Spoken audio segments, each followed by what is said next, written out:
We talked about programming computers with languages like Python yesterday. Yes, but how do they handle harder and more difficult tasks?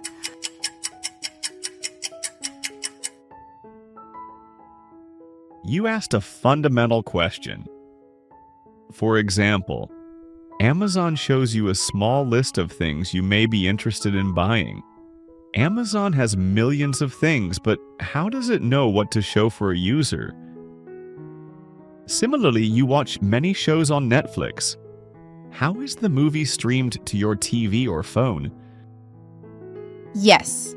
I love watching on Netflix. How do you watch it before Netflix? We had something called VHS tapes and DVDs. We had to go to the store to rent one and watch, not instantly like you do now. How Amazon or Netflix recommends you things to buy or watch is a complex problem and requires complex algorithms. And that's why companies hire computer scientists and engineers like me to write algorithms, which you can think of as recipes. Computer engineers use various techniques to write complex software that makes computers work better. Computer engineers consider many things, like how millions of users can simultaneously use it, how quickly it can be seen, etc. That's amazing. Netflix is so simple to use.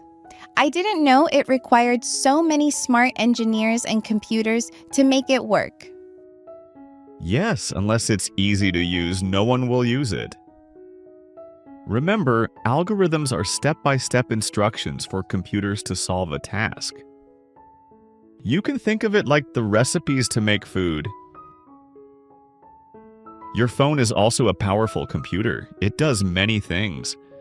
For example, when you touch your finger on the screen, it knows what you want to do. It converts the touch at that particular position to the action you're looking for, like opening YouTube.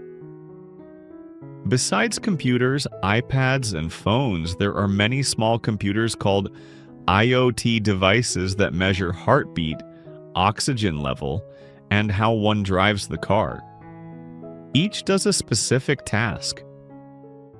Sometimes a small chip or computer is injected into the human body to regulate heart rate or sugar levels for diabetic patients. What? A computer in my body? Well, these are very small computers.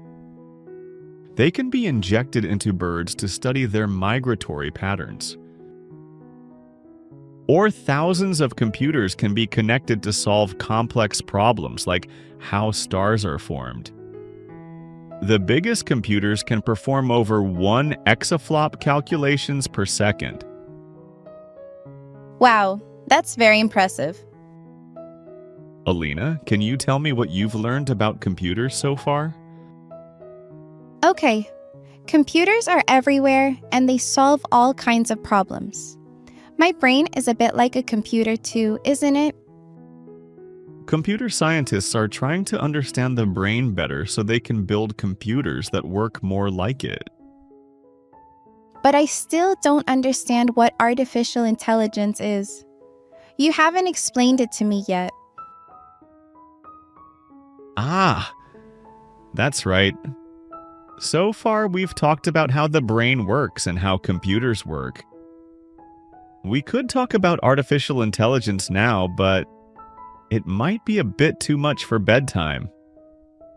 Let's save it for tomorrow. Good night, sweetheart. Good night, Dad.